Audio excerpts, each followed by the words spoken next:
Alright, Ronan MMA, welcome back to the channel. Now, I know it's UFC 294 fight week, and I should be focusing on that, but as I was consuming my daily intake of MMA news, I stumbled across two segments from Ariel Helwani that, in my opinion, are two of the best or worst examples, whichever way you want to look at it, of his anti-UFC bias. And honestly, the ability of him to shoehorn these narratives into segments that are literally not even about UFC is kind of impressive, but also at the same time gross, and proves to at least me, and I'm sure anybody that has any critical thinking skills, that when he pretends he cares about UFC fighters, when he pretends he cares about the little guy as opposed to the big guy, it kind of proves it false, okay, when he talks like this. Now, there's a few different videos or clips that I'm going to show you guys. They're from two specific segments. Now, one of them is UFC related, and to be fair, I completely and totally expected it to be anti-UFC bias, because no matter who their opponent is,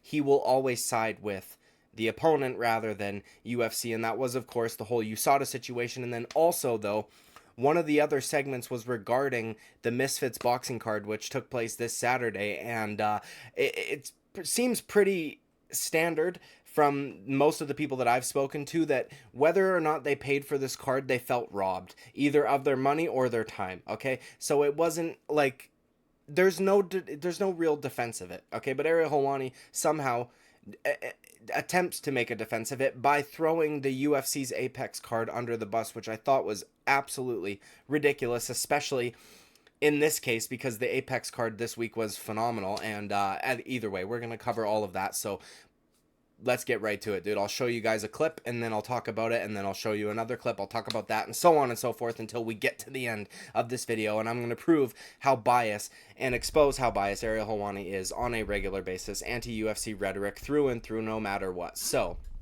the first clip that I want to talk about is his response to the whole USADA situation. Now, he has a clipped out segment on his page. You can go ahead and watch it if you want to torture yourself, okay? His shrill voice is hard to listen to, but if you want to, go for it. He talked about the whole USADA situation, and I think it was about a 16-minute long video. Now, that video was filled with anti-UFC sentiment, as you would expect. Obviously, I picked out two of the worst, in my opinion, examples of just the egregiousness of that, and the points that he tried to make by doing it were unbelievably stupid and fucking retarded. And the worst part about it all is that there are people in the comment sections that are, one, agreeing with him. The people that are disagreeing with him don't think he went far enough in his condemnation of the UFC, which is fucking mind-blowing to me. But either way, okay? The first clip is... However, UFC fighters have to update an app 24/7, 365 to tell USADA where they are, because they need to be able to show up to wherever they are to drug test them. And if they're not where they are or where they're supposed to be, and USADA comes 3 times and they're not there, that can lead to a suspension. So if they go to Cabo on vacation and don't put that in the app, and the UFC shows up to their house in St. Louis, that's 1 strike. And 3 of those strikes leads to a suspension. What? UFC employees don't even have to do that. But UFC fighters have to do that. The independent contractors have to do that, and the employees don't. Think about that for a second. Him talking about how he tries to make this point, and I don't understand. It has to be that he's being disingenuous. There's no way he's this fucking stupid. I don't, I wouldn't doubt that his fans are, but I don't think he's that stupid, okay? So what he said is he tries to make a point, and he says that these UFC fighters have to check into USADA. If they go to Cabo, they have to check in, and if they don't check in and USADA shows up at their house 3 times, by the way, they get some leniency there. It's not like if you fail to tell them where you're at once, you're suspended. It's 3 strikes, right? So that's, for the most part, fair, I guess, right? He tries to make this point that UFC employees don't even need to do this. I don't understand. His fans can't be that dumb, man. I'm taking that back. They can't be that dumb. Why the fuck would some guy on the production team have to tell USADA where they are going 24/7 when they're not active professional athletes that are competing in a sport where you're trying to give each other brain damage, essentially? Why would the makeup people have to do this? Why would anybody? Why would the commentators have to do this? I don't understand. How fucking ingenuous could you possibly be, and how dumb could your fans be to not realize it? Like, It's insane to me. I don't understand how he's able to shoot even the most mundane points. He somehow has to make a point that is anti-UFC, and this isn't even a good point. Of course the production team, the makeup artists, the fucking whatever, of course the staff doesn't have to check in with USADA. They're not the fucking athletes, okay? That makes no goddamn sense whatsoever. Now, the next clip that I want to show you guys is this one. Now, collectively bargained, in my opinion, by the fighters. And what do I mean by that? Obviously, there's no collective bargaining agreement, meaning there's no system in place where there's a head of the Fighters Association who sits down with the UFC and goes through these things. But imagine, just like they did with the uniform, they spring this upon the fighters and they have no say in the matter. So there is drug testing in the NHL, in the NBA, in the NFL, in Major League Baseball, but that is collectively bargained. There is a collective voice. They come to an agreement and they say, okay, you can test us X amount of times, or during these months, or during this time period. This is all part of the discussion. The fighters have zero say in all of this. Zero. Absolutely none. he kind of does this thing where, and people don't realize it, man. The people that watch him don't realize it. He does this thing. He compares it to the NFL, the NBA, the NHL, and shit like this. And then he says, look, this isn't a year-round sport. I understand if they were doing testing year-round, if it was a year-round sport, but it's not. It's not like these other sports. And then he says, in even these other sports, they get to collectively bargain to decide when, how often, and how much they get tested, which to me is fucking crazy and defeats the whole purpose of having an anti-doping process at all, okay? The randomness is why any anti-doping program would work. If you know when you're going to get tested, how many times you're going to get tested, and how many times per year, how often, how much, all that shit, then it's very easy to work around this. But if you have the understanding that USADA could potentially, I'm not saying that their program was perfect. I'm just saying from like an argument standpoint.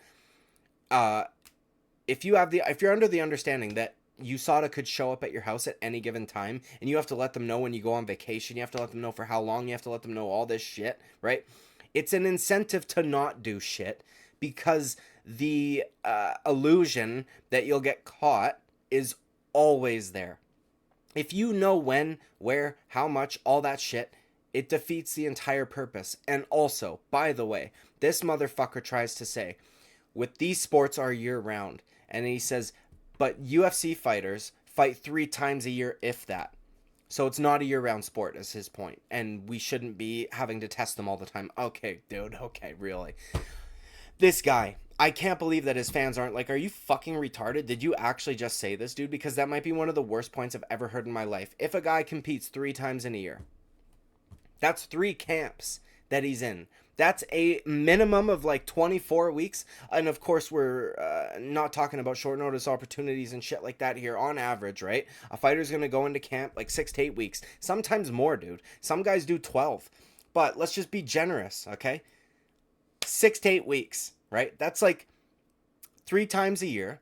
Minimum 24 weeks out of the year to 32 weeks out of the year. You are in camp, you are training, you are trying to get better, you are preparing for a fight. That is about roughly, not exactly, roughly 6 to 8 months out of the year, which, by the way, 8 months, I think the MLB season, which is the longest season in all of sports, at least the regular season, is about 7 months long.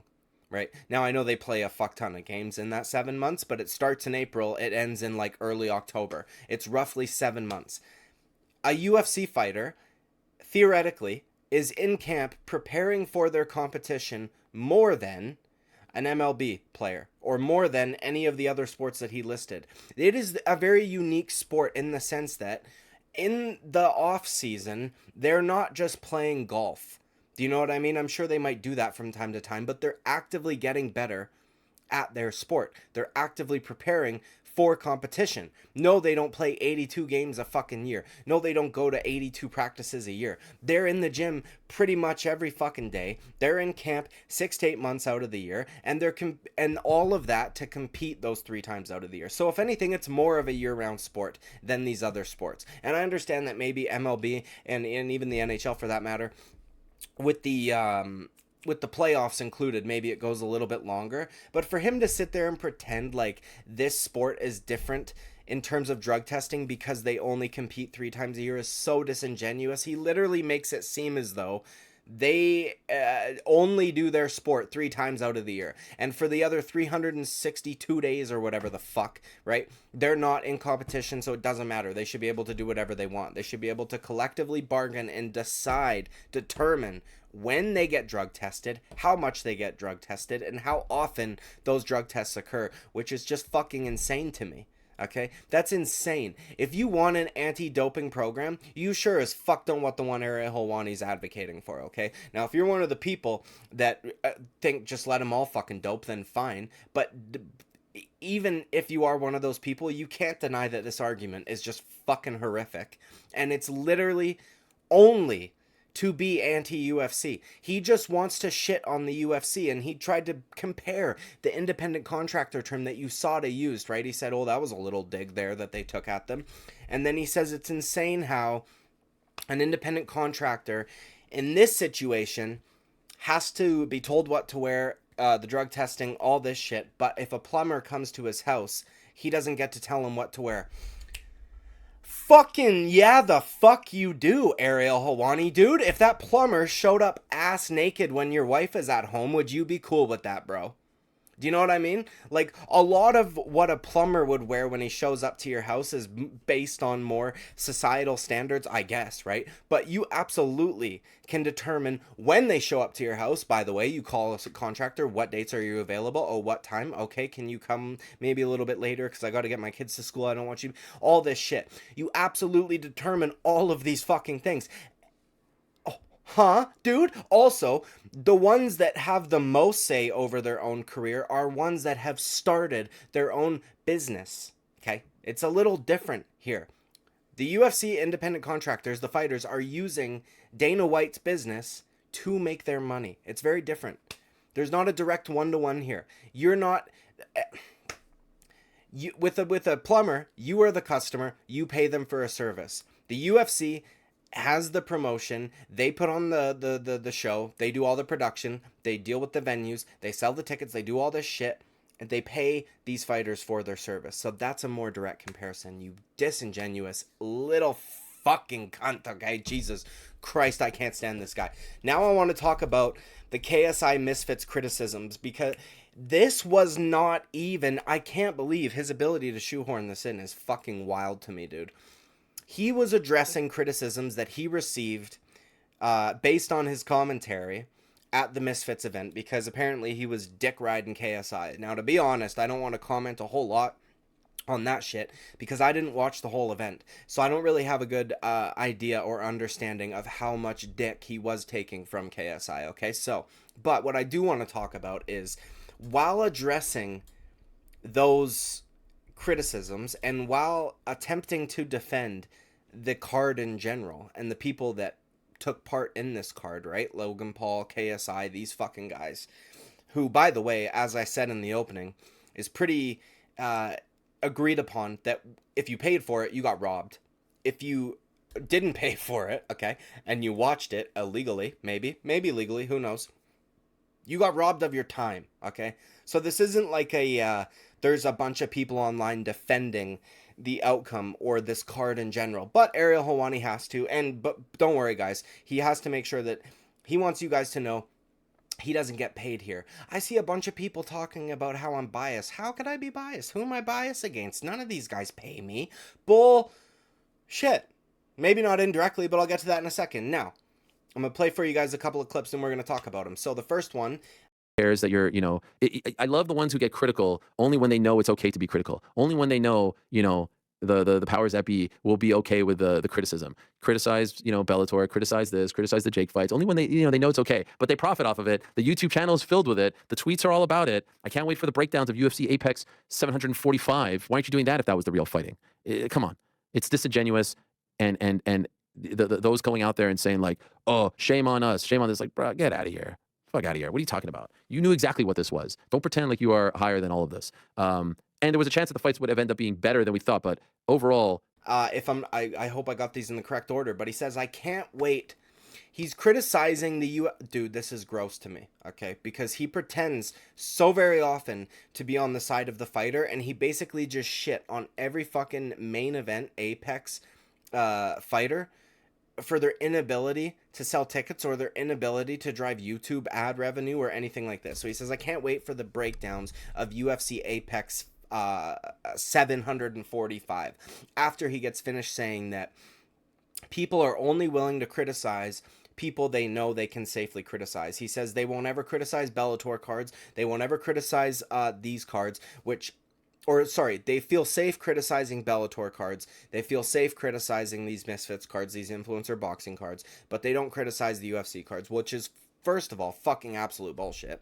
That's just not true, dude. I literally did an entire video, and I know that I'm just one person, but lots of people did, on a card that I'm actually going to talk about in a second, so I'm not going to spoil it right now. We shit on UFC events all the time and the quality of their cards. I did a whole video talking about how women's main event should be ixnayed. Do you know what I mean? Like, the idea that nobody criticizes the UFC because they're afraid to, look, I'll say this. There are absolutely journalists that are afraid to ask Dana White hard questions. Those are the journalists, though, that show up to the events. They get media passes, right? Those journalists may be afraid to ask certain questions, but the people that write for those publications are not. Everybody and their mother is critical of Dana White. Everybody and their mother, and their fucking dog for that matter, are critical of the UFC on a pretty regular basis. I rarely ever see criticisms of Bellator cards. You want to know why, dude? Because no one's watching them, okay? No one's watching them. Now, anyways, all of us, by the way, talked about those fights. After they happened, before they happened. Now, I didn't do a designated picks video for them, but I usually do for the Apex cards even. I did a live stream the morning after, recapping the events, talking about how fucking amazing those fights were, especially in comparison to this bullshit KSI Misfits card, okay? What I found to be unbelievably disingenuous, though, of him in this instance, which is strange, again, do you guys see, how do you shoehorn this shit into your defense of a card that you participated in over the weekend, over criticisms regarding your commentary? How can you somehow shove the UFC's event into it? Like, it makes no fucking sense. They're not even closely related, and it just shouldn't be happening. And you basically just shat all over Sadiq Youssef and fucking Edson Barbosa for no reason whatsoever. You cannot compare the two events at all. The reason you can't is because the Misfits boxing event was a pay-per-view event, okay? Whereas the Apex card is a free fucking card that everybody gets. And guess what? The pay-per-view that's this month blows the Misfits card out of the water, obviously. Oh, and by the way, they had the main event and the co-main event fall out in 10 days from the event, and they gave us a better product for it. How fucking often does that happen, okay? But either way, you can't compare these two things. One's free, one costs a shitload of money. And I want to talk about that for a second too, because if we do compare them to the UFC, then let's do it fairly. Let's compare them to a pay-per-view event. Now, I know a lot of people, as I said earlier, didn't pay for this Misfits boxing event, and that's fine, dude. I don't give a shit. But if you were in Canada and you wanted to pay for this event, the pay-per-view itself was $54.99, but there's a caveat. You have to be a subscriber of DAZN. You have to be a DAZN customer, right? You have to pay for a subscription. By the way, that's $29.99 Canadian per month for their lowest subscription fucking level. Do you know what I mean? Like a tier 1 sub, okay? That's how much it is. $29.99. So that's $30 plus $55. That's $85 before tax. Hey? Bro, 12%, you're literally looking at a $97, $98 pay-per-view for Logan Paul, Dylan Dennis, KSI, and Tommy Fury. That's like 20% more expensive than a UFC card after taxes. That's insane. They're not even comparable. And by the way, the worst pay-per-view card I can think of off the top of my head of 2023 was UFC 289, which I did a whole video about, criticizing, first of all, the card, but saying that they should leave it as is because this is what Vancouver deserves, and that's just true. So you can't fucking argue with that. But we criticized the fuck out of that card. Canada hadn't had a pay-per-view in 4 years. And they show up and they go, here's Amanda Nunes versus Irene Aldana. They're gonna fucking stand in front of each other and do barely anything for 5 rounds. Do you know what I mean? But you also had Charles Oliveira, Beneil Dariush. You also had Mike Malott on the card. You had a bunch of other Canadians that fucking got finishes and shit like that. Like, that card, I would rather rewatch, even knowing all of the outcomes, all of the decisions, all of the everything, than watch KSI versus Tommy Fury. So, that's fucking unbelievably disingenuous and gross, and I have no idea. You know what, dude? I've figured it out, okay? Ariel Helwani has DDS, bro. He's got DDS, okay? And for those of you that aren't going to put 2 and 2 together, I just replaced the first letter, right? He's got Dana White derangement syndrome. That's what he's got, dude.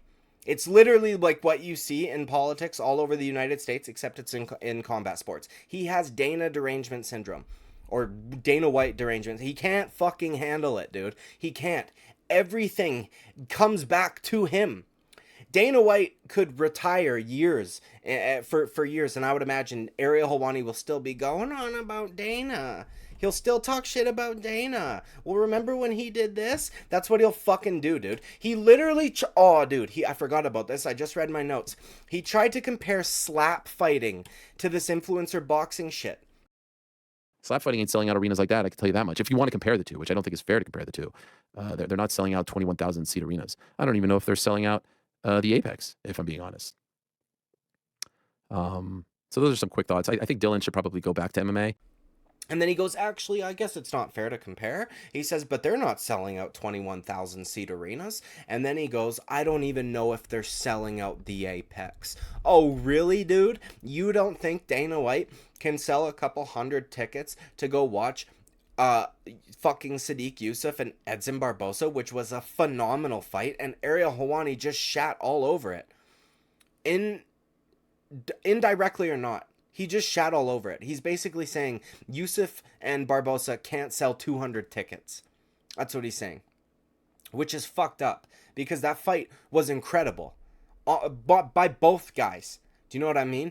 And then the display of fucking humility and humbleness after it by Sadiq Yusuff blows whatever the fuck that bullshit was over the weekend. Do you know what I mean? It's just gross. I don't understand how he's...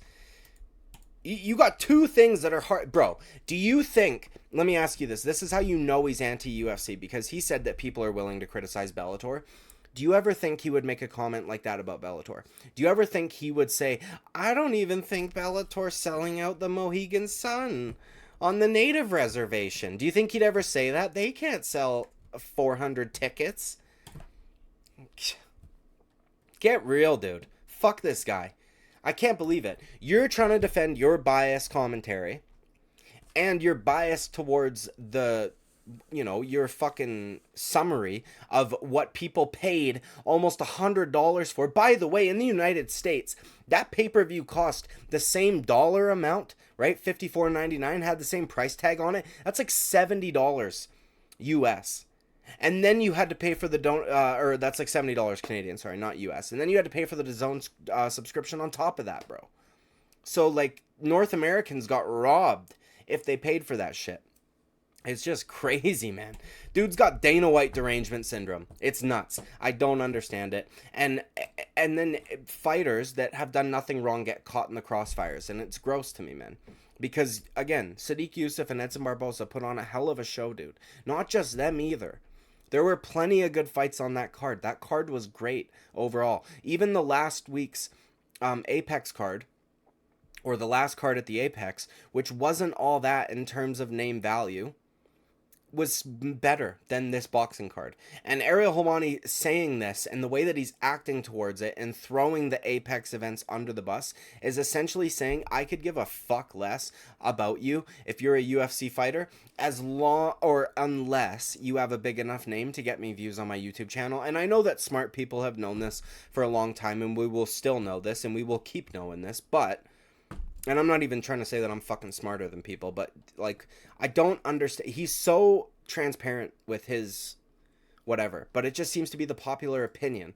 And then they want to pretend like it's unsafe to criticize the UFC, which is just absolute bullshit. But either way, man, I'll try to focus on UFC 294 content for the rest of the week because they fucking deserve it, okay? And I just wanted to point this shit out because it drives me crazy and it, had me raging inside while I was listening to his coverage of these two events. I mean, you guys really should, just for educational purposes, go ahead and listen to his USADA video because the amount of shit that he said in that video that was just flat out incorrect is gross. And I didn't want to include it in this video because it would have been fucking very long. But either way, dude, like and subscribe. I'd greatly appreciate it. I'll see you at the next one. Bye-bye.